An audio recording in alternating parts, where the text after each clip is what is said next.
pertemuan kali ini kita akan belajar tentang ini. Nah, huruf kapital dan tanda baca.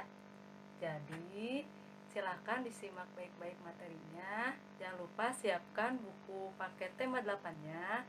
Nanti di ujung materi akan ada latihannya juga. Jadi, selamat belajar. Kapan huruf kapital digunakan dalam kalimat? Nah, kita akan belajar beberapa penggunaan huruf kapital. Yang pertama, huruf kapital digunakan di huruf pertama di awal kalimat. Jadi, setiap kamu menulis kalimat, awalilah huruf pertama dengan huruf kapital. Misalnya, kita sangat bahagia. K-nya ditulis dengan huruf kapital ya. Selanjutnya, huruf kapital digunakan di huruf pertama nama orang. Jadi, namamu kamu tulis dengan huruf kapital ya. Di sini contohnya Dewi Sartika Puspita. Berarti huruf D, S, dan P-nya ditulis dengan huruf kapital atau huruf besar. Selanjutnya, huruf kapital digunakan di awal kalimat dalam petikan langsung. Jadi, setelah ada tanda petik 2, kamu mulai huruf pertamanya dengan huruf kapital. Seperti ini. Di mana rumahmu? Tanda tanya. Nah, D-nya ini gunakan huruf kapital karena di awal kalimat dalam petikan langsung. Selanjutnya, huruf kapital juga digunakan sebagai huruf pertama setiap kata nama agama, kitab suci, dan Tuhan, termasuk sebutan dan kata ganti untuk Tuhan. Contohnya, Islam, Al-Quran, Kristen, Alkitab, Hindu, Weda, Allah, Tuhan, Yang Maha Esa, Yang Maha Kuasa, dan sifat-sifat Tuhan lainnya ditulis dengan huruf kapital. Huruf kapital juga dipakai sebagai huruf pertama nama tahun, nama bulan, nama hari, dan hari besar atau hari raya. Contohnya tahun Hijriah, T-nya huruf kecil, namun Hijriahnya ditulis dengan huruf kapital. Lalu tarikh Masehi, bulan Agustus, bulan Ramadan, bulan Maulid, hari Jumat, hari Galungan, hari Lebaran, dan hari Natal. Juga penggunaan yang lainnya. Nah, perlu diingat ketika menulis hari Jumat, H-nya huruf kecil, J-nya huruf kapital. Begitu pula ketika menulis bulan. Bulan Agustus, B-nya huruf kecil, A-nya huruf kapital. Kemudian, penerapan huruf kapital yang terakhir yang akan kita pelajari di materi ini, huruf kapital dipakai sebagai huruf pertama nama geografi. Contohnya, penulisan nama kota, Jakarta, Bandung, dan sebagainya. Lalu, penulisan Asia Tenggara, Asia Barat, dan seterusnya. Nama-nama pulau, Pulau Bali, huruf P dan B-nya ditulis dengan huruf kapital. Nama negara juga ditulis dengan huruf kapital, contohnya Amerika Serikat. Lalu, nama provinsi juga seperti Jawa Barat. Lalu, nama jalan, contohnya Jalan Babakan Sari. Lalu, nama kecamatan, contohnya Kecamatan Kiara Condong. Nama kelurahan juga, contohnya Kelurahan Manjalega. Lalu nama sungai, misalnya Sungai Ciliwung, dan nama gang yang berada di dekat alamat rumah kamu. Misalnya nama gangnya Gang Kelinci, maka huruf G dan huruf K-nya ditulis dengan huruf kapital. Setelah tadi kita belajar tentang huruf kapital, sekarang kita belajar tentang penggunaan tanda titik. Nah, masih ingatkah kamu penggunaan tanda titik dalam sebuah kalimat? Tanda titik digunakan di akhir setiap kalimat. Perhatikan kalimat berikut dengan teliti. Duri dan pecahan kaca bisa saja terinjak kalau tidak berhati-hati. Titik. Nah, artinya kita selesaikan intonasi dan ucapan kita setelah mengucapkan berhati-hati. Berdiam dulu. Kalau tidak ada tanda titik, artinya kalimatnya belum selesai. Jadi, ketika ada tanda titik, artinya kalimatnya sudah selesai. Yang kedua, kami akan berhati-hati. Yang ketiga, kami juga tidak akan bermain jauh-jauh. Dan yang keempat, hanya di sekitar rumah saja. Nah, jadi setiap akhir kalimat, letakkan tanda baca titik ya. Mari buka bukumu di halaman 17 sampai 19. Di halaman 17 ada ayo berdiskusi. Kita bersama-sama akan menyusun menjadi sebuah kalimat yang utuh. Kita diskusi bersama ya. Yang pertama ada kata-kata tong, udin, sampah, memegang. Nah, kita akan susun kalimatnya, lalu menuliskan kembali di halaman 19 dengan penggunaan huruf kapital dan tanda baca titik yang benar. Tuliskan hasil jawabanmu di halaman 19 di kolom yang tersedia ya. Jangan lupa penggunaan huruf kapital dan tanda titiknya. Di nomor 1, kira-kira kalimatnya jadi seperti apa ya? Yang benar, Udin memegang tong sampah. Tulislah kalimat tersebut di halaman 19 menjadi seperti ini. Ingat, harus benar ya. Setelah itu, kita lihat kembali gambar kedua untuk mengisi jawaban di nomor kedua.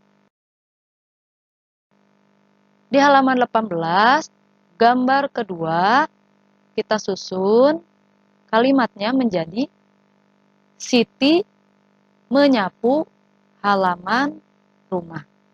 Lalu di gambar ketiga, kita susun kalimatnya menjadi Edo mengumpulkan batu dan kerikil. Mari kita tulis jawabannya di halaman 19 ya. Nah, untuk nomor 2, ditulis seperti ini. Siti menyapu halaman rumah. Titik. S-nya gunakan huruf kapital. Yang ketiga, Edo mengumpulkan batu dan kerikil. E-nya ditulis dengan huruf kapital dan akhiri dengan tanda titik. Coba di gambar keempat, kalian susun juga. Jawabannya, Lani mengumpulkan sampah. Lalu gambar terakhir disusun menjadi Meli memegang sapu lidi. Kita tulis kembali jawabannya di kolom yang tadi ya. Nah, kita tulis di nomor 4, Lani mengumpulkan sampah, L-nya besar, akhiri dengan tanda titik. Yang kelima, Meli memegang sapu lidi. Huruf M tulis dengan huruf kapital, akhiri dengan tanda titik. Sudah selesai. Sekarang, coba kalian buka di halaman 21 sampai 22. Kita masih berlatih tentang huruf kapital dan tanda baca ya. Coba tulis kembali kalimat berikut dengan benar. Tulislah dengan memperhatikan penggunaan huruf kapital dan tanda titik.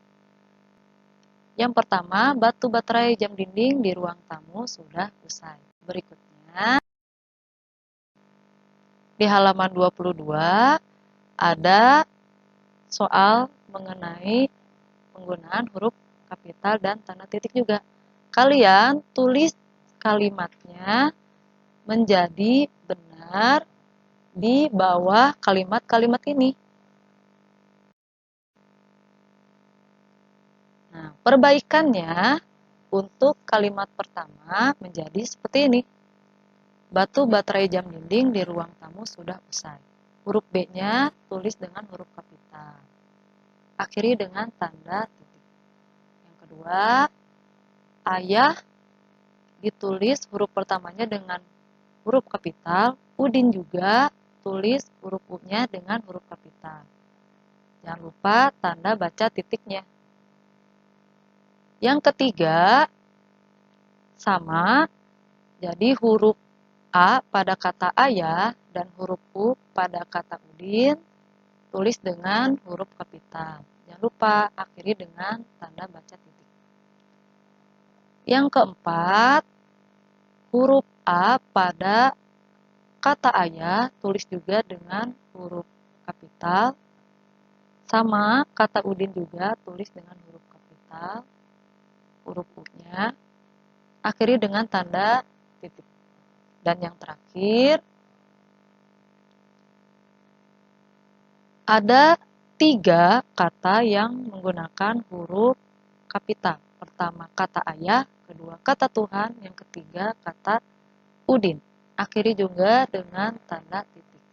Nah, silakan kalian salin ke buku kalian agar kalian lebih memahami penggunaan huruf kapital dan tanda titik. Terakhir, buka halaman 28 sampai halaman 30. Kita akan berlatih ayo menulis. Kita akan amati gambar dengan teliti, lalu tulis kalimat yang sesuai berdasarkan gambar. Kalian boleh mengikuti kalimat yang sama dengan Bu Guru, boleh juga tidak. Tapi tetap perhatikan penggunaan huruf kapital dan tanda titiknya. Untuk kalimatnya, Bu Guru menuliskan kalimat seperti ini. Udin melihat bulan purnama di malam hari. Silakan disalin. Selanjutnya, di halaman 29, kalian bisa menuliskan kalimat seperti ini. Ayah dan Udin sedang bermain catur. Huruf A, huruf U ditulis dengan huruf kapital, akhiri dengan tanda titik.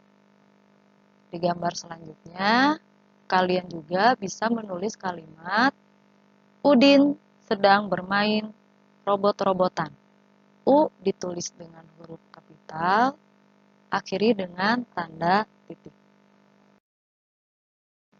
Lalu di halaman 30, gambar yang selanjutnya, kalian bisa menuliskan Kakak Udin sedang bermain boneka.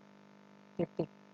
Misalnya kalian mau menulis kalimat Kakak Udin sedang bermain kucing. Bisa saja, silakan sesuaikan.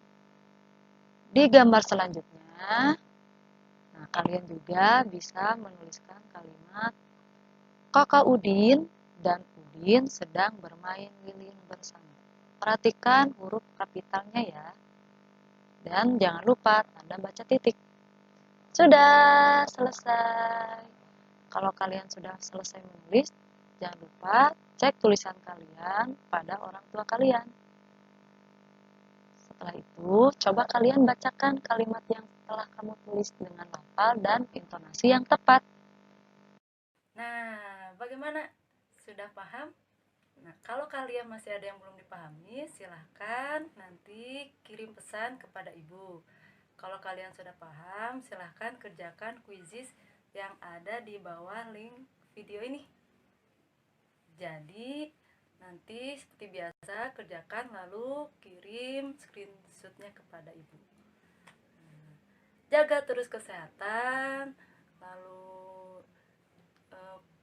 perihalalah hidup sehat di rumah, sayangi anggota keluarga, nurut kepada orang tua. Sampai kita bertemu lagi nanti di sekolah dengan keadaan yang sehat. Sampai bertemu lagi anak-anakku.